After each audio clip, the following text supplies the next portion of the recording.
Bonjour à tous, aujourd'hui nouveau tuto ou plutôt nouvelle technique. C'est quelque chose que j'ai testé de mon côté, je ne sais pas du tout si ça rend bien à vos yeux et si ça va vous plaire, mais si c'est le cas n'hésitez pas à me le dire dans les commentaires. Pour commencer, je me munis d'une plaque au cran 1 de la machine à pâte de scrap clay ou de pâte cracra si vous préférez. J'ai pris une plaque relativement sombre, j'y ai ajouté un petit peu de noir pour que ça rende bien puisque je veux assez de contraste avec la feuille d'argent que j'ai ajoutée ensuite. Les feuilles d'argent, vous pouvez les trouver un petit peu dans toutes les boutiques de loisirs créatifs ou même à Cultura ou autres.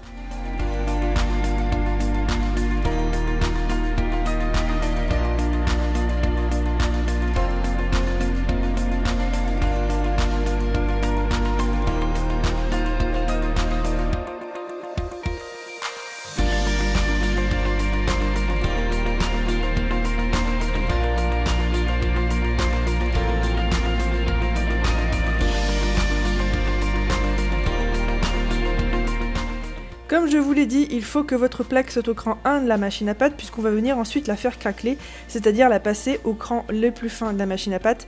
Personnellement, je vais jusqu'au cran 4 voire 5 pour obtenir de jolies craquelures, mais vous pouvez très bien ne pas aller aussi loin. Je veux aussi une plaque assez fine puisque ensuite je vais rajouter une semelle sur mes créations, ce qui va épaissir les pièces, donc je préfère travailler sur une plaque relativement fine.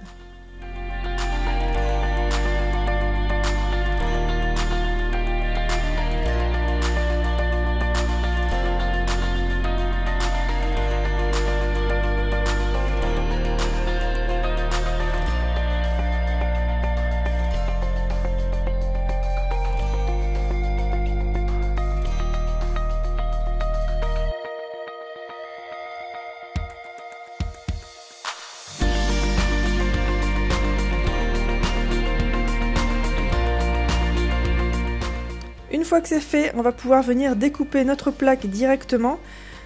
Pour ça, vous pouvez utiliser très bien des emporte-pièces, vos lames ou bien vos gabarits en papier que vous avez fait vous-même, peu importe, puisque la technique marche à peu près sur toutes les formes et toutes les tailles.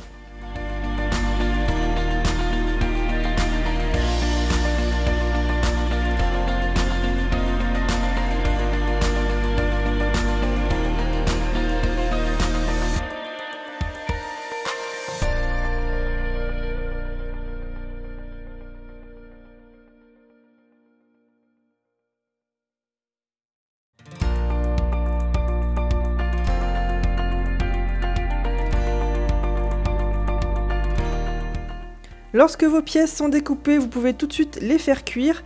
Attention à bien prévoir une semelle pour les pièces qui vont en avoir besoin.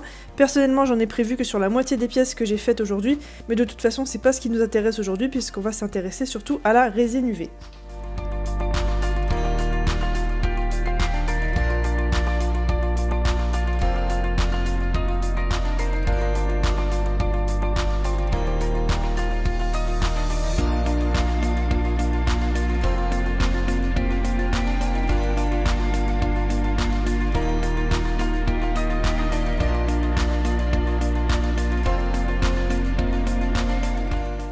Pendant que nos pièces principales sont en train de cuire, je vais venir préparer nos mélanges à base de résine colorée.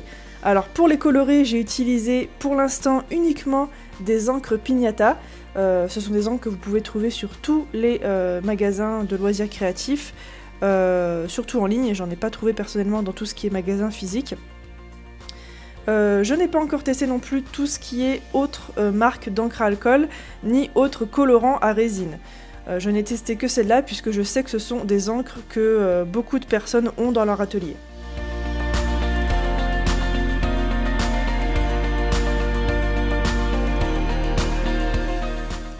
Pour information, je mets 3 à 4 gouttes d'encre à alcool dans chaque goutte de résine.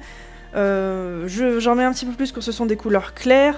Je voulais voir un petit peu comment ça fonctionnait, mais apparemment tout ce qui est couleur foncée type bleu, vert et violet fonctionne beaucoup mieux pour cette technique. Tout ce qui sera rouge, orange, jaune, etc. ça fonctionnera beaucoup moins bien.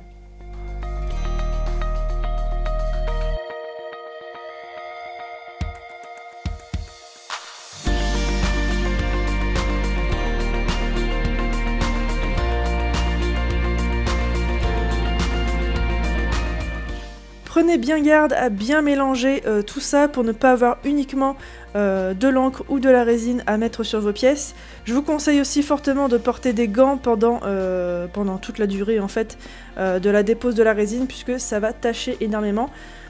Donc voilà, n'hésitez pas à porter tout ça et ayez aussi votre lampe UV à disposition.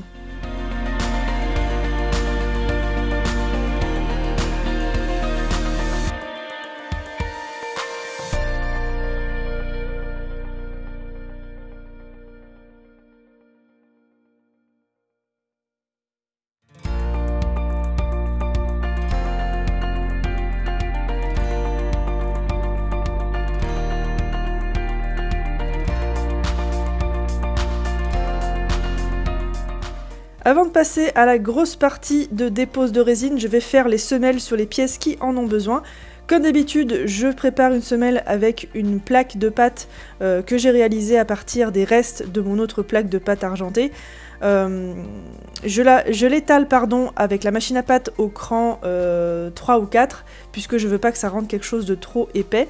Et je vais ensuite faire ça avec des cure-dents, un amas de cure-dents, ou bien comme vous voyez ici les petits poinçons sculptés, qui marchent vraiment très très bien puisqu'ils sont en métal et ils vont vraiment super bien pour passer au four, il n'y a pas de souci.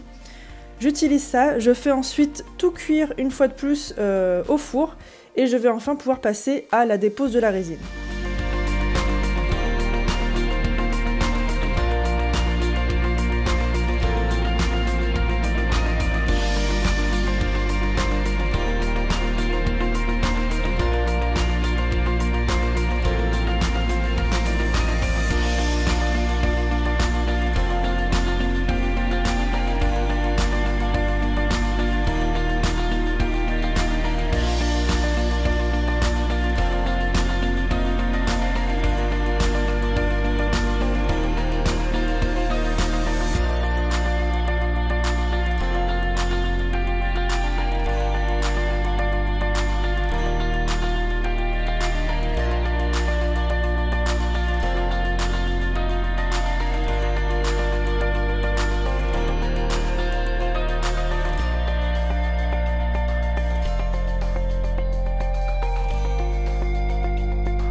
Alors comme je vous l'ai dit, il s'agit d'un test. Tout ce que je dis ou ce que je fais découle de l'expérience que j'ai vécue. Il est possible que vous ne viviez pas absolument la même chose, hein. Il est possible que vous fassiez des choses totalement différentes et que du coup ça ne marche pas aussi bien, voire même que ça marche mieux, et tant mieux pour vous. Sur ce, je vais étaler ma résine colorée en très fines couches. Je veux juste que ça recouvre la partie argentée de ma pièce. Et je vais ensuite venir déposer goutte à goutte de la résine claire pour venir un petit peu pousser les encres les unes contre les autres et faire cet effet bubble que je voulais à la base. Alors ça n'a pas marché sur toutes les pièces parce que comme je vous l'ai dit, les couleurs claires ne fonctionnent pas. Cette encre violette de chez Pinata a tendance aussi à être beaucoup trop claire une fois qu'elle est étalée, elle est beaucoup moins foncée que quand on la mélange. Donc ça marche oui et non je dirais, mais c'était un test plutôt concluant pour moi parce que j'ai réussi à avoir des résultats assez jolis. Donc voilà, faites vos propres tests et dites-moi en commentaire si jamais ça a marché et avec quoi et comment. Lorsque toutes nos petites gouttes sont bien étalées, on passe évidemment sous la lampe UV et quand c'est bien sec, on va venir repasser une petite couche de résine pour venir tout simplement lisser le tout et donner un petit peu de profondeur à la création. Voici par exemple le tout premier test que j'avais fait uniquement avec de la résine colorée en vert.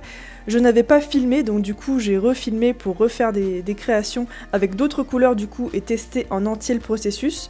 Donc voilà ce que ça donne. Voilà, j'espère que ce tuto vous aura plu. J'espère que cette petite technique vous apportera quelque chose. Moi je trouve ça assez mignon. Il n'y a rien de foufou, hein. Il suffit juste d'ajouter quelques gouttes de résine sur une plaque où il y a déjà de la résine colorée.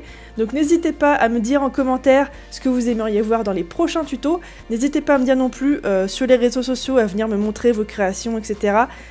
Voilà, abonnez-vous, likez, et puis moi je vous retrouve très bientôt pour d'autres tutoriels. Ciao!